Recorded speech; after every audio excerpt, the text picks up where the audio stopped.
Hi, I'm Vince Weston.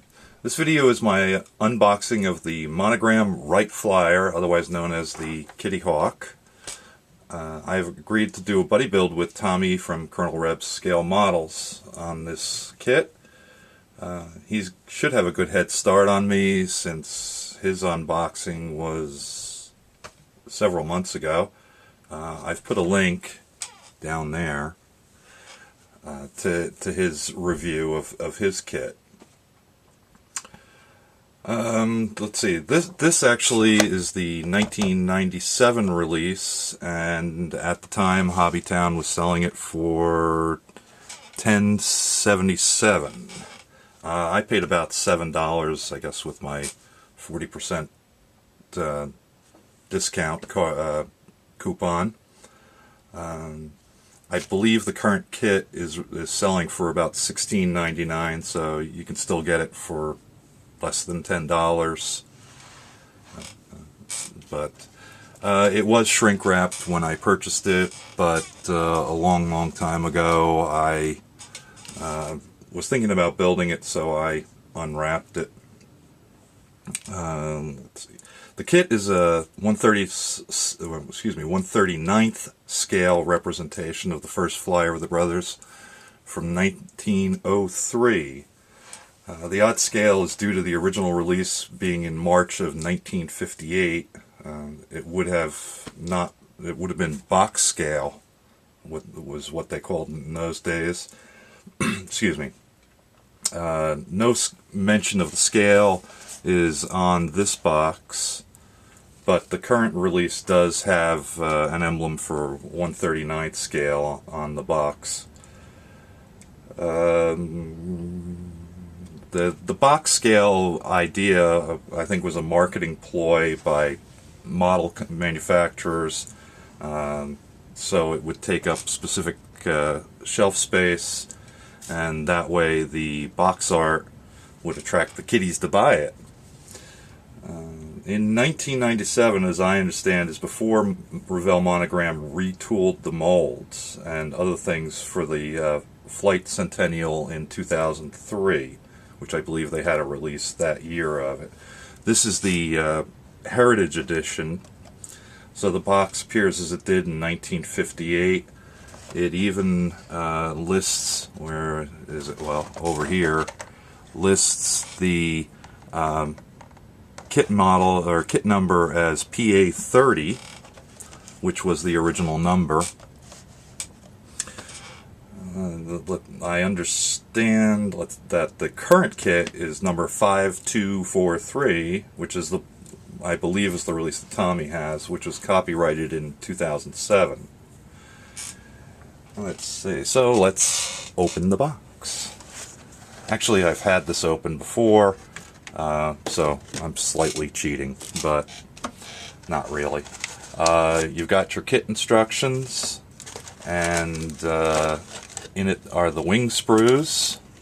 There's a bit of flash on those. As you can see, Tommy's version is much cleaner, which is what I think happened with a lot of the retooling. There are some pin marks on the undersides, and a little bit of a small piece there. I'm not sure what I'm going to do about those, since I kind of plan to use the original color here for the wings. It needs to be cleaned up some, but they're in pretty good shape.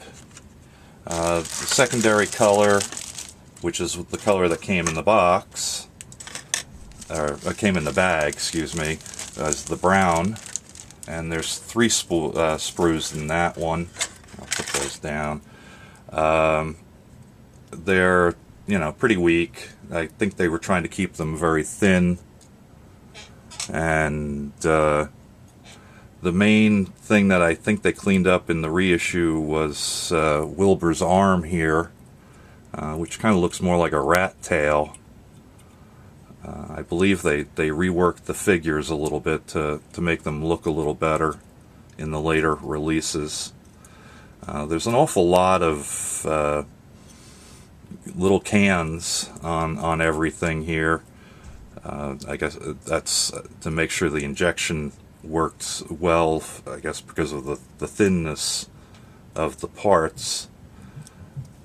There isn't much flash on these that I've seen, at least, but the little injection mold pieces that need to be removed and cleaned up, there's quite a few of those. Let's see, and here's the third sprue. I think all of these tracks are warped. I don't know if that was done intentionally or it's just because it's long and skinny. So I got a feeling that if I'm going to use this part, I'm probably going to be using some hot water myself, as Tommy figured he's going to need to get his straightened. There's also the clear stand. I guess that shows a little better that way. It's a two-piece stand, basically, just to create a tripod landing for the kit to sit on.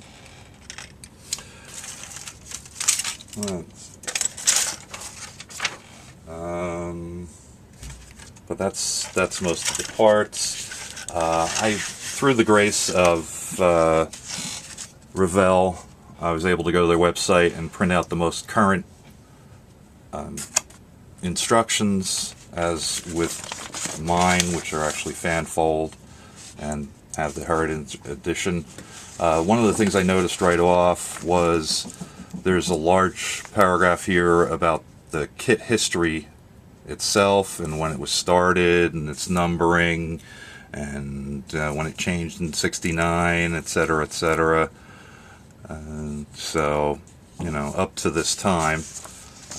The new instructions don't include this. They're pretty much they're very similar, except the new instructions are the new instruction style, where mine are the old fan fold style, where things just go across the page and then drop a line, etc., etc. One of the more interesting things I noticed, let's see if I can find the right spot, is my instructions ending in step 32 completes with just putting the stand together. And I was glad I brought out or printed out the new instructions, because, well, their stand is step 9 over here, and then they have instructions for the optional parts, which are included in this kit also. At least I think most of them are, including Orville and Wilbur, and the track and some stands and some tools and things that they had laying around for building your diorama. On that note, in the current release they give you tips of the diorama, which I didn't get in this one, and unfortunately is not available on Revell's webpage. I guess I'd have to buy a new release of the kit to get them. That's most of the differences. The kit itself is really the same. The instructions basically are exactly the same. Half of the instructions are basically on how to rig the wire. Oh, that's the other thing I didn't get. The new release gives you thread for doing the rigging, and I'll have to supply my own. I haven't quite figured out what I'm going to use for that. I'm thinking maybe monofilament, but we'll see how that works out when I get there. But that's the other thing that the current instructions do, is they list the part number and the part name, of course in multiple languages. So it gives you an idea of what actually the part is, and so I mean that's kind of helpful, down to the grease can and the C-clamp and Wilbur and Orville and the monorail track. So I'm glad I printed those out. It'll be a little bit extra helpful for me when I'm doing the build to have all this bit of information. I've been doing a little bit of web searching on colors and what the kit, or what the actual plane looks like. I believe it's in the Smithsonian. I think Tommy said he got to see one in got to see it in South Carolina. I guess so. Maybe it's a moving piece. So that's about it for right now. Like I said, the kit was released last in 2007. It is available still at least my Hobby Lobby. And so get your 40% coupon, then get yourself one. Everyone should have the first flight in their stash at least. So I'm off. Have fun and be careful. Talk to you later. Bye.